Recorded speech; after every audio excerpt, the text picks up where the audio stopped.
40 കഴിഞ്ഞ സ്ത്രീകളിൽ പെട്ടെന്ന് ചൂടാവുക, ഒരു കാരണവും ഇല്ലാതെ ഇടയ്ക്കിടയ്ക്ക് അസുഖങ്ങൾ അനുഭവപ്പെടുക, അമിതമായിട്ട് വിയർക്കുക, രാത്രി ഉറക്കം നഷ്ടപ്പെടുക, ഒരു കാരണവുമില്ലാതെ കരയുക, ഇമോഷണലി ഭയങ്കര ഡിപ്രസ്ഡ് ആവുക.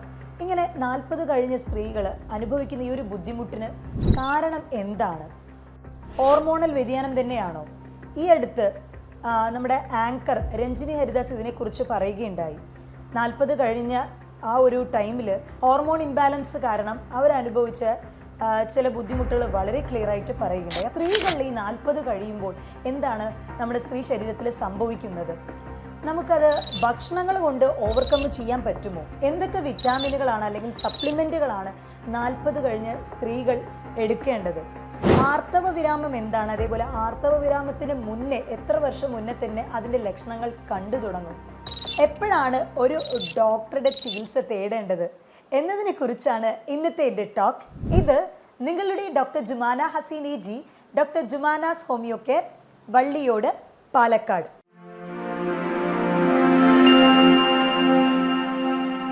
സ്ത്രീകളിൽ പൊതുവെ 2 ഹോർമോണാണ് പ്രധാനമായിട്ടും നമ്മുടെ സ്ത്രീകളുടെ ആരോഗ്യത്തിനെ കാത്തു സൂക്ഷിക്കുന്ന ഒന്നെന്ന് പറയുന്നത്. അത് എസ്ട്രജനും പ്രൊജസ്ട്രോണുമാണ്.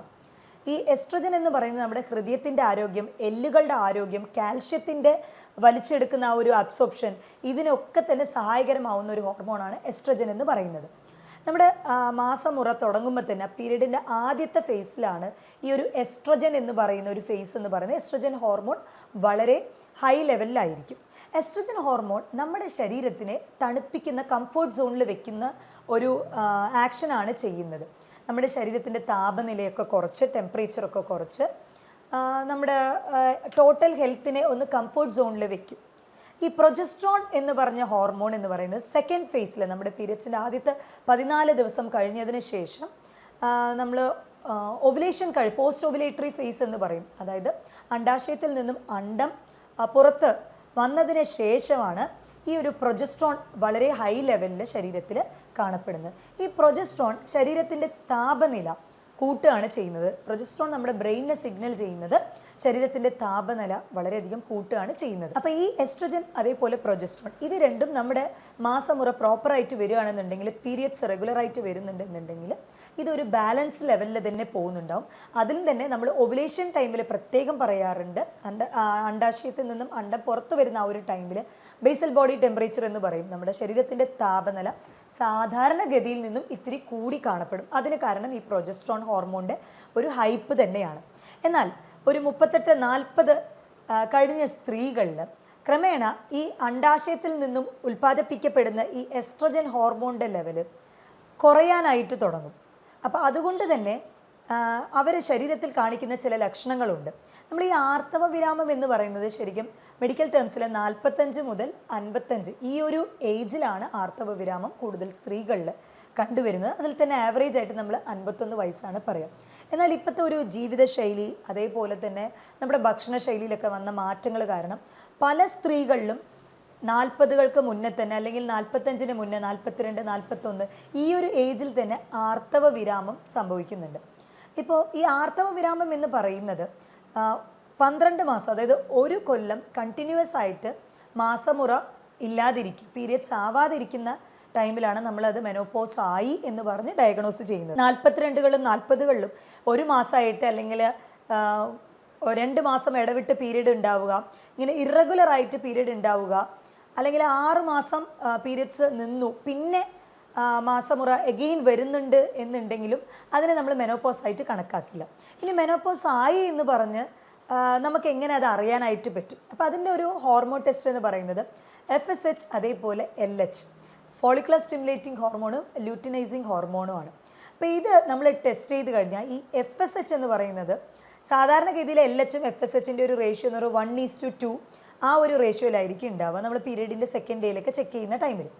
എന്നാൽ ഈ FSH 50 മടങ്ങ്, ഫോളിക്കുൾ സ്റ്റിമുലേറ്റിംഗ് ഹോർമോൺ എന്ന് പറയുന്ന ഈ ഒരു FSH 50 മടങ്ങ് അധികമായിട്ടുണ്ടാവും ഈ മെനോപോസ് ആർത്തവ വിരാമമായ സ്ത്രീകളിൽ. അപ്പോൾ അത് വെച്ച് നമുക്കത് ഡയഗ്നോസ് ചെയ്യാനായിട്ട് പറ്റും അവർക്ക് മെനോപോസ് ആയി കഴിഞ്ഞു എന്ന് പറഞ്ഞു. ഇനി ഈ ഒരു ആർത്തവ വിരാമം ആകുന്നതിന് മുന്നേ തന്നെ ചിലർക്ക് പീരീഡ് അമിതമായിട്ട് ബ്ലഡ് ഫ്ലോ ഉണ്ടാവുക, രക്തസ്രാവം ഉണ്ടാവുക, ചിലർക്ക് 6 മാസം അല്ലെങ്കിൽ 4 മാസം ഇടവിട്ട് അങ്ങനെ ഇറഗുലറായിട്ട് പീരീഡ് ഉണ്ടാവുക, ഇതൊക്കെ തന്നെ ഈ ഒരു ഹോർമോൺ ഇംബാലൻസിൻ്റെ ലക്ഷണങ്ങളാണ്.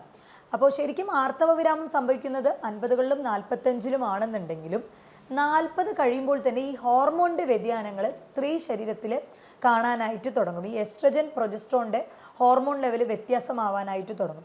അതുകൊണ്ട് തന്നെയാണ് സ്ത്രീകളിൽ കൂടുതലായിട്ടും ഈ ഒരു മൂഡ് സ്വിങ്സ്, അവരെന്തിനാണ് കരയുന്നതെന്ന് അവർക്ക് തന്നെ അറിയില്ല, അങ്ങനെ ഒരു ഇതുണ്ടാവും. പിന്നെ അമിതമായിട്ട് ഇപ്പോൾ ഫാനുണ്ട്, AC ഉണ്ടെന്നുണ്ടെങ്കിലും ചുട്ടു പൊള്ളുന്ന പോലെ, അതങ്ങനെ തന്നെയാണ് അവർ സ്ത്രീകൾ പറയുക, നമ്മുടെ ശരീരം ചുട്ടു പൊള്ളുന്ന പോലെ ഉണ്ട് എന്ന് പറഞ്ഞിട്ട്. അത് ഈ ഒരു പ്രൊജസ്ട്രോണിൻ്റെ ഹോർമോൺ എസ്ട്രജൻ്റെ വേരിയേഷൻ വരുന്നത് കൊണ്ട് ബ്രെയിനിന് അതൊരു കൺട്രോളിൽ വെക്കാൻ പറ്റാത്തൊരവസ്ഥയാവുകയാണ്.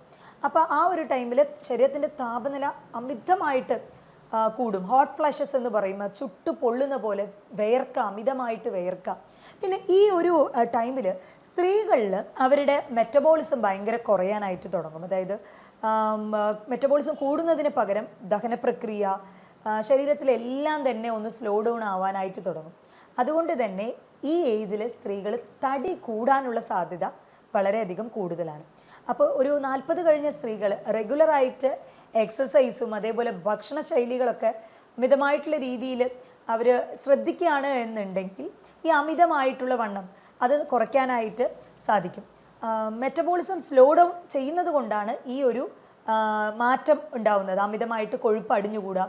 അപ്പോൾ സ്ത്രീകളെ പൊതുവേ നമ്മൾ നോക്കുകയാണെന്നുണ്ടെങ്കിൽ 40-ന് താഴെ സ്ത്രീകൾക്ക് ഹാർട്ട് അറ്റാക്ക് ഒക്കെ വരാനുള്ള സാധ്യതകൾ വളരെ കുറവാണ്. കാരണം നമ്മളത് കേട്ടിട്ടുണ്ട്. ഇപ്പോൾ ഒരു പുരുഷന്മാരെ സംബന്ധിച്ചിടത്തോളം നമ്മൾ മെയിൽസിനെയും ഫീമെയിൽസിനെയും കമ്പയർ ചെയ്യുകയാണെന്നുണ്ടെങ്കിൽ സ്ത്രീകളിൽ 40 താഴെയുള്ളവരിൽ ഹാർട്ട് അറ്റാക്കിൻ്റെ ചാൻസ് വളരെ കുറവാണ്. ഇതിന് പ്രധാന കാരണം ഈ എസ്ട്രജൻ ഹോർമോൺ നമ്മുടെ ഹൃദയത്തിന് ഒരു കവചമായിട്ടാണ് പ്രവർത്തിക്കുന്നത്. അപ്പോൾ ഈ എസ്ട്രജൻ ഹോർമോൺ നമ്മുടെ കാൽഷ്യം അബ്സോർപ്ഷൻ, അതേപോലെ ബ്ലഡ് സർക്കുലേഷൻ, നമ്മുടെ രക്തക്കുഴലിലെ ആ ഒരു കൊഴുപ്പ് അടിഞ്ഞുകൂടാതിരിക്കുക, അങ്ങനെ ഇതിനൊക്കെ സഹായകരമാക്കുന്ന ഒന്നാണ് ഈ എസ്ട്രജൻ എന്ന് പറയുന്നത്. അപ്പോൾ ഇതിൻ്റെ ഹോർമോൺ വ്യതിയാനം സംഭവിക്കുന്നതോടുകൂടി ക്രമേണ കാൽഷ്യത്തിൻ്റെ ശരീരത്തിൽ കാൽഷ്യം വലിച്ചെടുക്കുന്നതിൻ്റെ ആ ഒരു ലെവൽ കുറഞ്ഞു വരും. അതുകൊണ്ട് സ്ത്രീകളിൽ ഈ 40 കഴിഞ്ഞവരിൽ എല്ല് തേയ്മാനം, കൂടുതലായിട്ടും ജോയിൻസിൽ വരുന്ന സന്ധികളിൽ വരുന്ന വേദന, ഇതൊക്കെ അനുഭവപ്പെടാറുണ്ട്. ഹൃദയത്തിൻ്റെ ആരോഗ്യം ഇതുമായിട്ട് ബന്ധപ്പെട്ടിട്ടുള്ളത് കൊണ്ട് തന്നെ 40 കഴിഞ്ഞ സ്ത്രീകളിൽ ഹാർട്ട് അറ്റാക്ക് വരാനുള്ള സാധ്യതകൾ കൂടുതലാണ്. അവർക്ക് അമിതവണ്ണം, ഫാറ്റി ലിവർ, കൊളസ്ട്രോൾ, ഇതെല്ലാം തന്നെ ഹൈ ലെവലിൽ കൂടാനുള്ള സാധ്യത ഈ ഒരു 40 കഴിഞ്ഞ ടൈമിലാണ്. അപ്പോൾ നമ്മൾ 40 കഴിഞ്ഞ സ്ത്രീകളിൽ വരുന്ന ഈ ഒരു മൂഡ് സ്വിങ്സിന് കാരണവും ഈ ഹോർമോൺ വ്യതിയാനം തന്നെയാണ്. അപ്പോൾ ഈ എസ്ട്രജൻ ലെവൽ ഒരുപാട് കുറഞ്ഞു വരുന്നുണ്ട് എന്നുണ്ടെങ്കിൽ ഹോർമോൺ റീപ്ലേസ്മെൻറ്റ് തെറാപ്പി എന്ന് പറയും. ഹോർമോൺ കംപ്ലീറ്റ് ആയിട്ട് റീപ്ലേസ് ചെയ്യുക. അത് കൂടുതലായിട്ടും ഇപ്പം എല്ല് തേയ്മാനം, ഓസ്റ്റിയോ ആർത്രൈറ്റിസിൻ്റെ സിവിയർ സ്റ്റേജിൽ, അതായത് ഫൈനൽ സ്റ്റേജിൽ എത്തിയവരിലൊക്കെ കൂടുതലായിട്ടും അത് സപ്പോർട്ടീവാണ്. പൊതുവേ സ്ത്രീകളിൽ മെൻസ്ട്രുവൽ പീരീഡ് ആ ഒരു ടൈമിൽ തന്നെ പല ടൈമിലായി ഹോർമോൺ വ്യതിയാനം ഉണ്ടാവുന്നത് കൊണ്ട് മൂഡ് സ്വിങ്സ് ഉണ്ടാവാറുണ്ട്. അപ്പോൾ അതുപോലെ തന്നെയാണ് ഈ ഹോർമോൺ വ്യതിയാനം ചെറിയ തോതിൽ ഉണ്ടാകുമ്പോഴാണ് ഈ ഒരു ചെറിയ തോതിലുള്ള മൂഡ് സ്വിങ്സ് എന്ന് പറയുന്നത്. എന്നാൽ വളരെ ഹൈ ലെവലിലുള്ള വേരിയേഷനാണ് പെരിമെനോപോസൽ പീരീഡ് എന്ന് പറയുന്നത്. അതായത് ആർത്തവ വിരാമത്തിൻ്റെ 4-5 കൊല്ലങ്ങൾക്ക് മുൻപ് തന്നെ ഈ ലക്ഷണങ്ങൾ കണ്ടു തുടങ്ങും. അമിതമായിട്ട് ദേഷ്യപ്പെടുക, ചെറിയ കാര്യങ്ങൾ മതി, വീട്ടിൽ ചെറിയൊരു കാര്യത്തിനായിട്ട് ഭയങ്കര ചൂടാവുക, പിന്നെ അവരെന്നെ ഒരു കാരണവും ഉണ്ടാവില്ല എന്നാൽ അവരെന്നെ വിഷമിക്കും. അത് ആലോചിച്ച് ഇപ്പോൾ ചിലപ്പോൾ ലൈഫൊക്കെ ഭയങ്കര സെറ്റിൽഡ് ആയിരിക്കും, ഭയങ്കര സന്തോഷമായിട്ടുള്ള ജീവിതമായിരിക്കും, എന്നാലും ആ സന്തോഷം അവർക്ക് ഉൾക്കൊള്ളാൻ പറ്റില്ല. മൈൻഡ് ഭയങ്കര അപ്സെറ്റായി പോവുക, ഡിപ്രഷൻ കൂടി വരിക, രാത്രി ഉറക്കം തീരെ ഉണ്ടാവാത്ത അവസ്ഥ, ഇതൊക്കെ ആ ഒരു പെരിമെനോപോസൽ പീരീഡ് എന്ന് പറഞ്ഞ ആർത്തവ വിരാമം തുടങ്ങുന്നതിന് മുന്നേ ആയിട്ട് 4-5 കൊല്ലങ്ങൾക്ക് മുന്നേ തന്നെ കണ്ടുവരുന്ന ചില ലക്ഷണങ്ങളാണ്. അപ്പോൾ ഇങ്ങനെയുള്ള സ്ത്രീകൾ, നമ്മൾ 40 കഴിഞ്ഞ സ്ത്രീകൾ സ്ഥിരമായിട്ട് എടുക്കേണ്ട ഒരു സപ്ലിമെൻ്റ് എന്ന് പറയുന്നത് കാൽഷ്യം സപ്ലിമെൻറ്റ്. കാരണം ശരീരത്തിലെ കാൽഷ്യം ലെവൽ കുറയാനായിട്ട് തുടങ്ങും. അതുകൊണ്ട് തന്നെ എല്ല് തേയ്മാനത്തിനുള്ള ചാൻസ് വളരെയധികം കൂടുതലാണ്. കാൽഷ്യം സപ്ലിമെൻ്റ് എടുക്കാനായിട്ട് ശ്രദ്ധിക്കുക. വിറ്റാമിൻ ഡി ലെവൽ ചെക്ക് ചെയ്തിട്ട് വിറ്റാമിൻ ഡി ലെവൽ കുറവാണ് എന്നുണ്ടെങ്കിൽ അതും എടുക്കാനായിട്ട് ശ്രദ്ധിക്കുക. പിന്നെ വിറ്റാമിൻ ഡി ലെവൽ എടുക്കുമ്പോൾ അത് കണ്ടിന്യൂസ് ആയിട്ട് എടുക്കരുത്, ഒരു ഡോക്ടറുടെ പ്രിസ്ക്രിപ്ഷനോട് കൂടി മാത്രം എടുക്കാനായിട്ട് ശ്രദ്ധിക്കുക. കാരണം അമിതമായിട്ട് വിറ്റാമിൻ ഡി എടുത്തു കഴിഞ്ഞാൽ ചിലപ്പോൾ പിത്താശയ കല്ലുള്ളവർ, അതേപോലെ തന്നെ കിഡ്നിയിലെ കല്ലുള്ളവർക്കൊക്കെ വിറ്റാമിൻ ഡി ഒരുപാട് എടുക്കുമ്പോൾ അത് കാൽഷ്യം അബ്സോർപ്ഷനെ കൂട്ടും. അപ്പോൾ സ്റ്റോൺസുകൾ പലപ്പോഴും കാൽഷ്യം ഓക്സൈഡ് സ്റ്റോൺസ് ഒക്കെയാണ് കിഡ്നിയിൽ കാണപ്പെടുന്നത്. അപ്പോൾ അത് കൂടുതലായിട്ട് ഉൽപ്പാദിപ്പിക്കാനായിട്ടും അതിൻ്റെ ലക്ഷണങ്ങൾ വളരെ വഷളായി വരാൻ സാധ്യതയുണ്ട്. പ്രോപ്പറായിട്ടൊരു 3 മന്ത് റെഗുലറായിട്ട് എടുക്കുക, ചെക്ക് ചെയ്തിട്ട് 3 മന്ത് എടുക്കുക, പിന്നെ അഗെയിൻ സ്റ്റോപ്പ് ചെയ്യുക. പിന്നെ 2 കൊല്ലം മുന്നെയാണ് എടുത്തതെന്ന് പറഞ്ഞ് അങ്ങനെ വിടരുത്. ഇടയ്ക്കിടയ്ക്ക് വിറ്റാമിൻ ഡി ലെവൽ ചെക്ക് ചെയ്ത് അത് സപ്ലിമെൻ്റ് എടുക്കാനായിട്ട് ശ്രദ്ധിക്കുക. കാൽഷ്യത്തിൻ്റെ സപ്ലിമെൻറ്റും കൂടെ എടുക്കുകയാണ് എന്നുണ്ടെങ്കിൽ ശരീരത്തിൻ്റെ ആ ഒരു എല്ലിൻ്റെ ആരോഗ്യത്തിനൊക്കെ മെച്ചപ്പെടുത്താനായിട്ട് വളരെയധികം സഹായകരമാവുന്ന ഒന്നാണ്.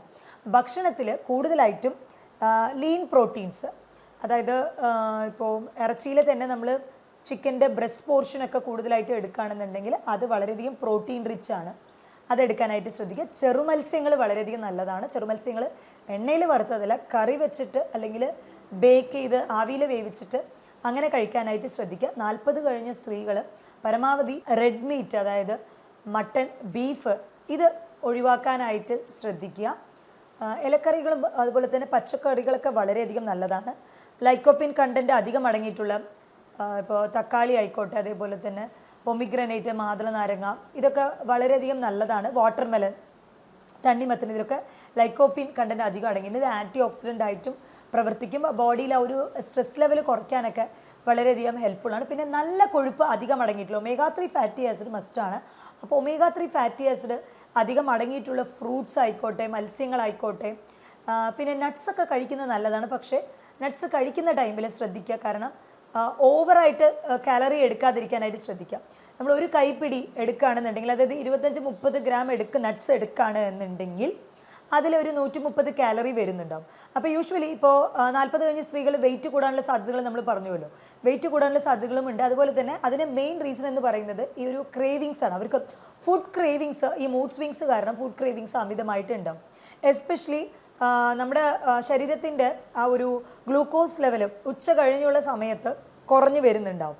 ഈ സമയത്ത് ഭയങ്കര ക്രേവിങ് ഉള്ളത് കൊണ്ട് തന്നെ എണ്ണക്കടി അല്ലെങ്കിൽ പലഹാരം, അതിനോട് സ്വീറ്റ്സ് അമിതമായിട്ട് എടുക്കാനുള്ള സാധ്യതകൾ കൂടുതലാണ്. അപ്പോൾ ഈ സമയത്ത് നമുക്ക് നട്ട്സ്, എല്ലാ നട്ട്സിൻ്റെയും കോമ്പിനേഷൻ ഉണ്ട്. ഇപ്പോൾ നിലക്കടല, ഒരു 4-5 പീസ് ബദാം, അതേപോലെ 6 പിസ്ത, 2 വാൾനട്ട്, ഇങ്ങനെ ഒരു മിക്സ്ചറായിട്ട് ഒരു പിടി ഒരു 25-30 ഗ്രാം എടുക്കുകയാണെന്നുണ്ടെങ്കിൽ അതൊരു 130 കിലോ കാലറി അടങ്ങിയിട്ടുള്ളതാണ്.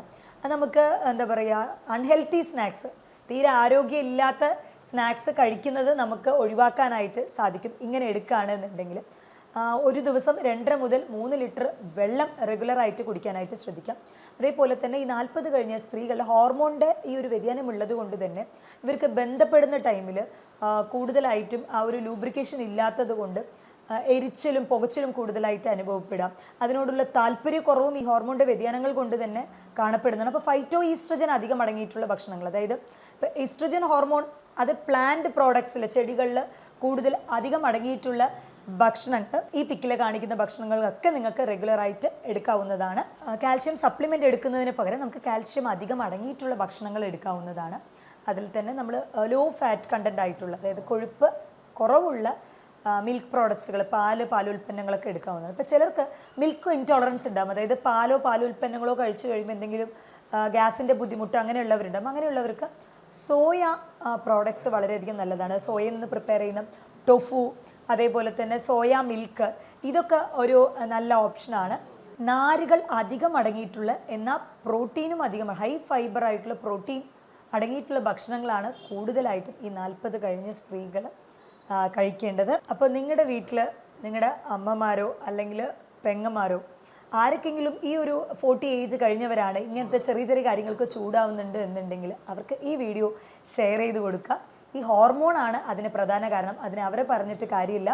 ഇതിൻ്റെ ചികിത്സ തേടേണ്ടത് വളരെ സിവിയാരിറ്റിയിൽ എത്തിക്കഴിയുമ്പോൾ തീർച്ചയായിട്ടും ഇതിൻ്റെ ചികിത്സ ആവശ്യമാണ്. കാരണം ഡിപ്രഷൻ ലെവലൊക്കെ ഓവറായി കഴിയുമ്പോൾ ചിലർക്ക് ഉറക്കമില്ലായ്മ കണ്ടിന്യൂസ് ആയിട്ട് വരും. അത് കാരണം കൊളസ്ട്രോൾ കൂടാം, ഷുഗർ കൂടാം, ഇങ്ങനെ ജീവിതശൈലി രോഗം കൂടാനായിട്ടുള്ള സാധ്യതകളും ഉണ്ട്. അതുകൊണ്ട് തന്നെ ഇത് തുടക്കത്തിൽ തന്നെ ശ്രദ്ധിക്കാം. ദിവസവും 40 മിനിറ്റ് നേരം വാക്കിംഗ് വളരെയധികം നല്ലതാണ്. ശരീരത്തിൻ്റെ ഗ്ലൂക്കോസ് ലെവൽ, അതേപോലെ തന്നെ സ്ട്രെസ് ഹോർമോൺ ആയിട്ടുള്ള കോർട്ടിസോൾ കുറയ്ക്കാനും അത് വളരെയധികം സഹായകരമാവും. 2-3 ലിറ്റർ വെള്ളം ദിവസവും കുടിക്കാനായിട്ട് ശ്രദ്ധിക്കുക. നല്ല കൊഴുപ്പ് അടങ്ങിയിട്ടുള്ള ഭക്ഷണങ്ങൾ കൂടുതലായിട്ടും ഉൾപ്പെടുത്തുക. നാരുകൾ അടങ്ങിയിട്ടുള്ള ഭക്ഷണങ്ങൾ കൂടുതലായിട്ടും ഉൾപ്പെടുത്തുക. ആർത്തവ വിരാമത്തോടനുബന്ധിച്ച് നിങ്ങൾക്ക് എന്തെങ്കിലും സംശയമുണ്ട് എന്നുണ്ടെങ്കിൽ താഴെ തന്നിട്ടുള്ള ഈ ഒരു വാട്സപ്പ് നമ്പറിൽ എന്നെ ബന്ധപ്പെടാവുന്നതാണ്. മറ്റൊരു ഹെൽത്ത് ടോപ്പിക്കുമായിട്ട് വീണ്ടും കാണാം. ഇത് നിങ്ങളുടെ doctor Jumana Haseen AG, doctor Jumana's homeo care, Valliyode, Palakkad.